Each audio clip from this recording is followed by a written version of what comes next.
கடகராசி நேயர்கள், அதாவது புனர்பூசம் பூசமாயில்யம் இந்த நட்சத்திரத்தை கொண்ட 9 பாதங்களை கொண்ட ராசி.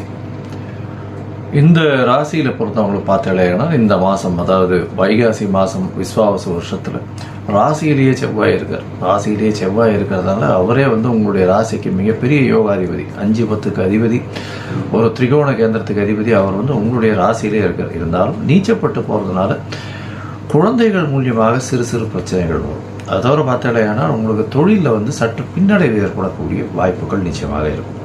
உங்களுடைய ராசிக்கு சப்தமத்தில், அதாவது 8ஆம் இடத்துல சனி இருக்கிறதுனால, அஷ்டமத்து சனி போயிட்டு இருக்கு. உடல்நிலையில் கொஞ்சம் ஜாகிரதையாக இருக்கிறது ரொம்பவும் நல்லது. வண்டி வாகனங்களில் ஜாகிரதையாக போகிறது நல்லது. அரசாங்கம் சொல்லக்கூடிய கட்டுப்பாட்டில் இருக்கிறது ரொம்பவும் நல்லது.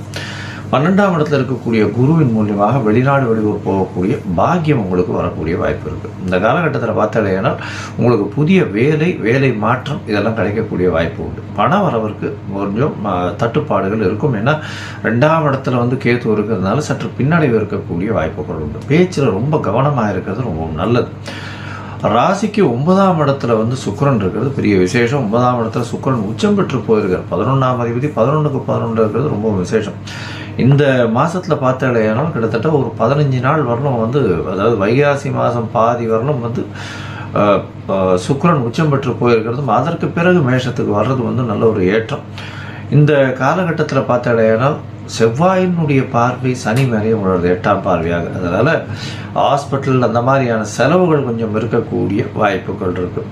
தந்தையின் உடல்நிலையில் நல்ல ஒரு ஏற்றம் இருக்கக்கூடிய காலகட்டமாக அமைய போகிறது. ராசிக்கு பார்த்தாலேயானால் 10ஆம் இடத்துல இருக்கிற புதன் அடுத்த நாளே, அதாவது 16/5/2025 அவர் ஷிஃப்ட் ஆகிறார்.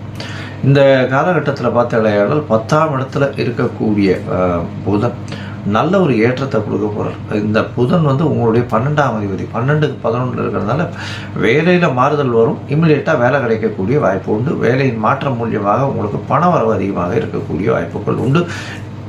இருந்தாலும் தேவையற்ற செலவுகள் கொஞ்சம் வரும். 12ஆம் இடத்துல குரு இருக்கிறதுனால கண்டிப்பாக அந்த செலவுகள் சுப செலவுகளாக கருதப்படும். 2ஆம் இடத்துல கேத்து இருக்கிறதுனால எந்த அளவு தேவையோ அந்த அளவுக்கு தான் கொஞ்சம் ரொம்ப ஸ்கேர்சிட்டி இருக்கக்கூடிய, அதாவது பண வரவிற்கு ஸ்கேர்சிட்டி இருக்கக்கூடிய வாய்ப்புகள் நிச்சயமாக உண்டு. பேச்சில் ரொம்ப கவனமாக இருக்கணும். குடும்பத்தில் சிறு சிறு சண்டைகள் கணவன் மனைவிக்குள்ள வரக்கூடிய வாய்ப்புகள் நிச்சயமாக இருக்கும்.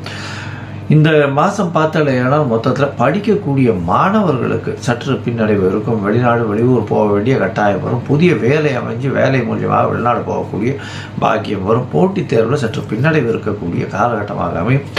உங்களுடைய முயற்சிகளில் சற்று பின்னடைவு இருக்கும். ஏன்னா உங்களுடைய ராசிக்கு 11ஆம்